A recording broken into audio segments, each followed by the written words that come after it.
Live from Fargo and serving you on TV, online, and on the go. This is Valley News Live at 6. And I keep telling them, Lord, as long as you keep giving me the strength to keep doing this, I'll be out here until I'm 105, but then I'm going to retire. So. That man you heard from works hard at connecting stolen bikes with their owners. Police say stolen bicycles is an underreported crime. Good evening, everyone. Thanks for joining us tonight. Stephanie is off. West Fargo police say it's difficult to reconnect the owner once a bike is ripped off. Valley News Team's Bradford Eric cycles through just what police plan to do. It's a different kind of impound lot that sits off to the side of the West Fargo PD. A lot for 2 wheels instead of 4. We either dispose of them by sending them to a salvage company, or there are different organizations in the community that do ask for donations of the bicycles. Chief Mike Wrighton says the department holds on to them for about 2 months. The warmer weather means more bicycles, and Wrighton says it's a crime of opportunity. Directly tied to the availability of the bicycles. We don't see a lot of bike thefts in the winter because they're typically put away.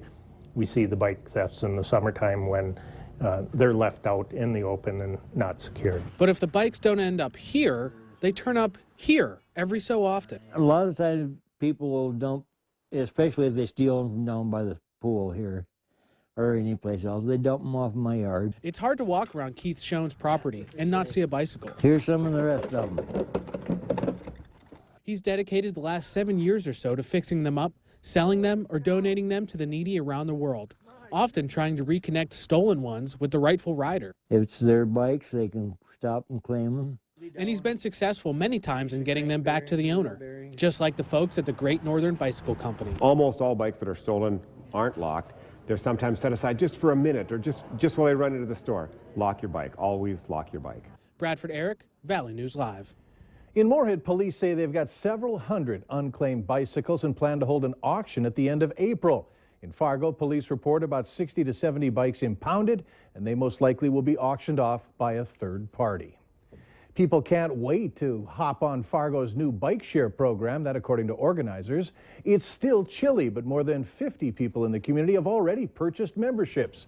NDSU students are really attracted to it. More than 2,000 have activated their Bison cards and are riding. Man, it's kind of overwhelming. I mean, it's really exciting and thrilling, but yeah, it's been wild to see how the numbers have exploded and how we've had all of these students register and use them.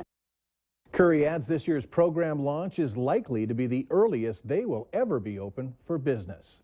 Not really bicycling weather today, but be patient. It'll come.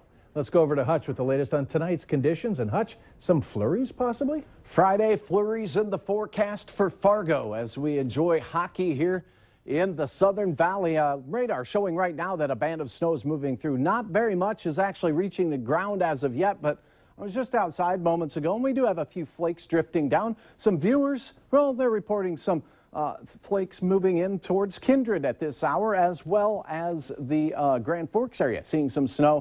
Here's a look at some area webcams, and the Department of Transportation came out near Jamestown showing white ground. Castleton, the snowflakes are making their way down. A little fog as well, reducing visibility.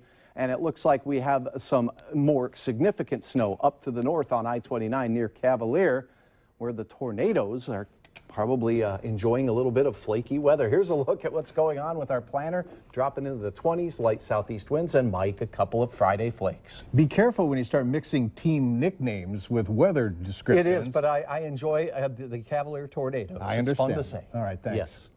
Grand Forks police are taking to the streets. It's a public relations effort called Cops in the Community. The program aims to enlist the help of citizens to make Grand Forks a safer community. It gives residents a chance to talk informally about concerns that they may have about their neighborhood while seeing officers as their neighbors. When it comes down to it, the citizens are our eyes and ears. We can't do it alone, so it opens up those lines to they can call us if they see something. Maybe it's something that's new to them, maybe it's something that they're unfamiliar with. Give us a call and see if it really is something. We'll keep you updated to the locations of more Cops in the Community events in Grand Forks in the coming months. A federal arrest warrant is now issued for a Devils Lake woman who allegedly helped a prisoner escape from federal jail in early March. 26-year-old Rachel Chapulis, now a former correctional officer at Lake Region Law Enforcement Center, was charged with investigating of assisting an escape, concealing person from arrest, and conspiracy to commit escape. U.S. Marshals are still looking for the inmate, Wesley Brown. Anyone with information is encouraged to tell their local police department. Well, it's Friday. That means it's time to take a look at this week's Valley's Most Wanted. Police say Nicholas Olson is wanted for conspiracy to commit forgery and shoplifting. Contact your local law enforcement if you have any information on Olson's whereabouts. And if you need help uncovering fraud or corruption in your community, here's some advice. Call our whistleblower hotline, 701-237-6576. Do so and leave your tip. The feds are taking an aggressive step to crack down on short-term payday loans. The Federal Consumer Protection Agency trying to do away with payday debt traps. Now, these are loans that have more than 400% interest rates. It's a move coming down directly from President Barack Obama. Valley News Team's Nicole Johnson is our crime and safety reporter. She shows us how the proposed rules could affect the Valley. Millions of people a year need cash before payday and use a service like this that allows them to get it. Many times it comes at a high cost, and some say people are getting ripped off. Getting rid of that loan sharking and making sure consumers aren't taken advantage of. Deb Mathern, president of Fargo Public Schools Credit Union, says North Dakota has cracked down on payday loan operations, but she says more restrictions would be good for the community. It's a good thing to be examined a little more often and to make sure that they have some, there used to be no bookkeeping restrictions. They didn't really have to even keep any books on it. And it's like, wow, our exams are annual. We talked to over half a dozen local businesses that offer payday loans. They didn't want to talk to us on camera, but a few told us rules should be state by state and federal requirements could hurt business. A few also told us they are licensed, bonded, inspected, and offer loans to people in a bind that have nowhere else to go. Something Mathern disagrees with. She says there are other options that won't cost you triple-digit interest rates. You know, we'll give short-term loans. We will, and it's not a $100 fee. And we'll allow them to make monthly payments instead of having that all come out of their next paycheck so that they can pay it a little bit at a time. Nicole Johnson, Valley News Live. There are more than 50 places that offer payday loans in North Dakota. If you want to know more about the proposed rules, we have a link on our website. Just log on to valleynewslive.com and click on the hot button. When you're looking for a good book, a lot of us head to the library. If you're looking for a good book to own, you probably go to the bookstore. Well, if you head to the Moorhead Public Library tomorrow, you can buy a book.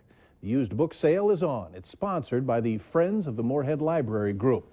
It started today. It closed at 5 o'clock this afternoon, but tomorrow they'll bring a pretty inexpensive way to add to your personal library collection. You can buy a bag of books and magazines for $5. The book sale runs from 10 to 5 tomorrow. If you're looking for more information, call the library or go to its webpage.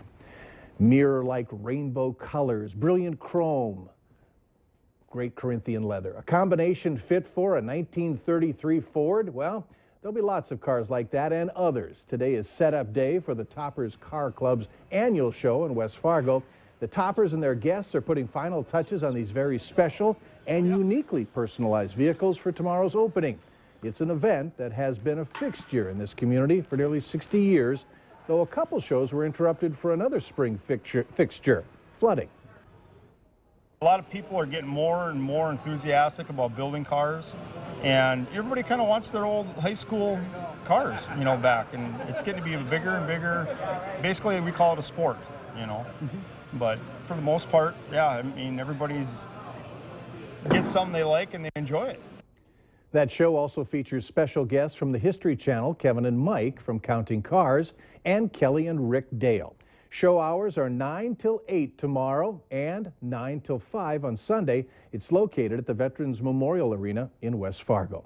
Don't forget, you can now get Valley News Live and weather text alerts right to your phone. You'll get the latest breaking news, weather, and other updates on your mobile device. Just head to valleynewslive.com to sign up. Later on Valley News Live at 6, we're going to tell you what Fargo-made beer is in Men's Journal magazine.